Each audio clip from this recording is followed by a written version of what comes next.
So let's comb through some of this wisdom that I've countered this week.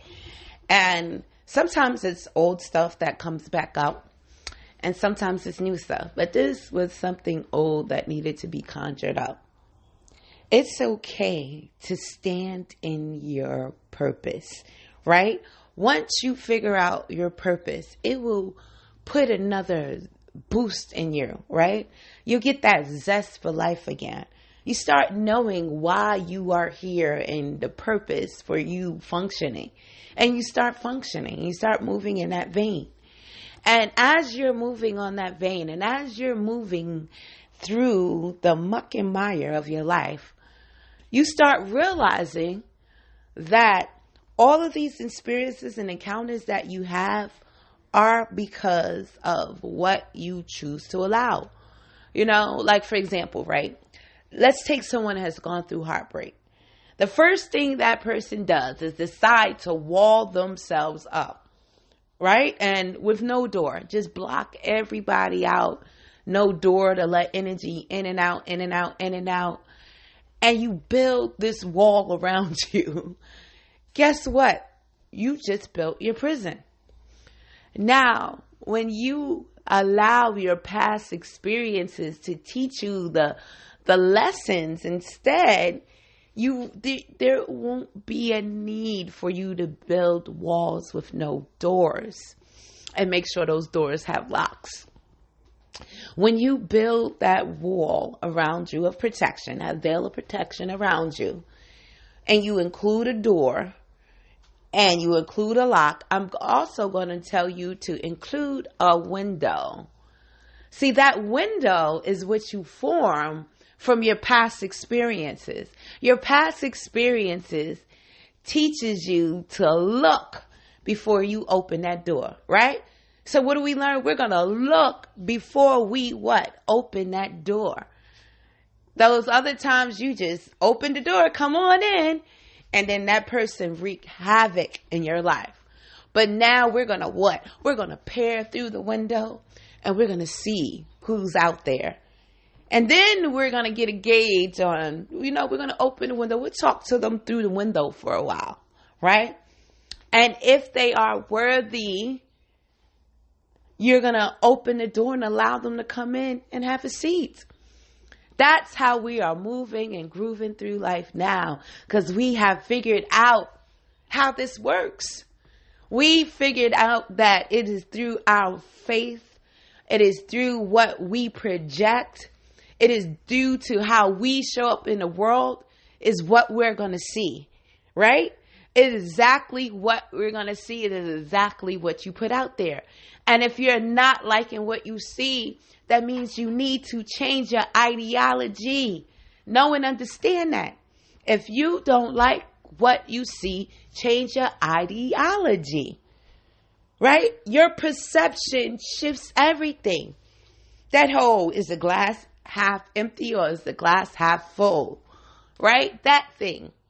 A lot of us go to the pessimistic thinking and we're always thinking about the negative things, and in the back of our mind, we're lodging complaints that we can bring up later instead of seeing things for what they truly are.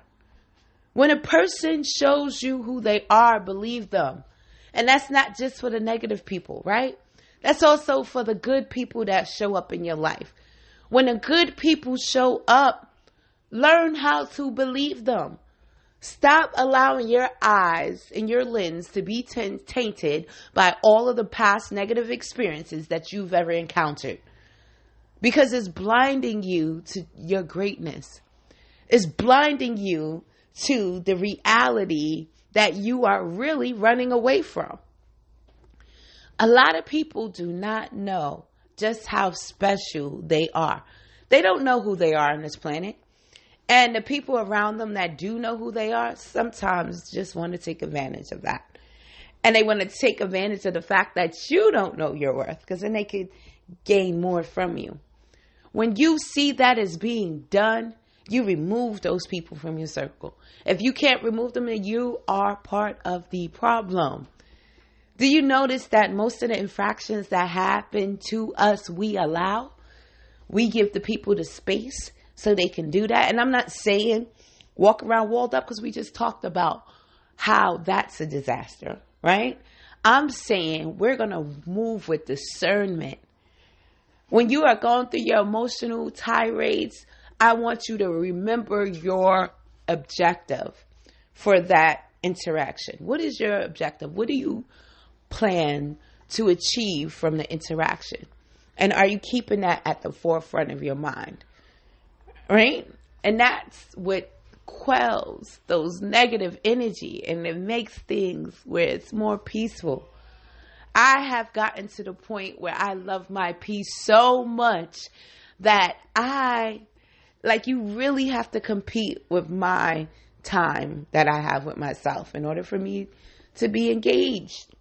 There was a time that wasn't the case. There was a time where I didn't know what inner peace even looked like. And guess what? I was attracting a lot of people that was tumultuous, that was doing the same thing that I was, right? Not valuing their own inner peace. So they was creating havoc in other people's lives. And I was right in the midst of all of that because I didn't value my peace.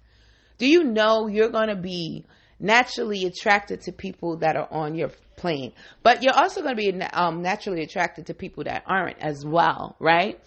Sometimes it's to get you to level up. Those experiences are the leveling up experiences. Those are the experiences that grow us. And that's why we can have these Wisdom Wednesdays. That's why we can discuss the things that we talk about on this podcast. Because we are going through a growth cycle. And I'm here with you. You are not doing this alone. And like I told you yesterday, if you want to see me throughout the day live, you can go over to Bigo and follow me, Empress True, no E at the end.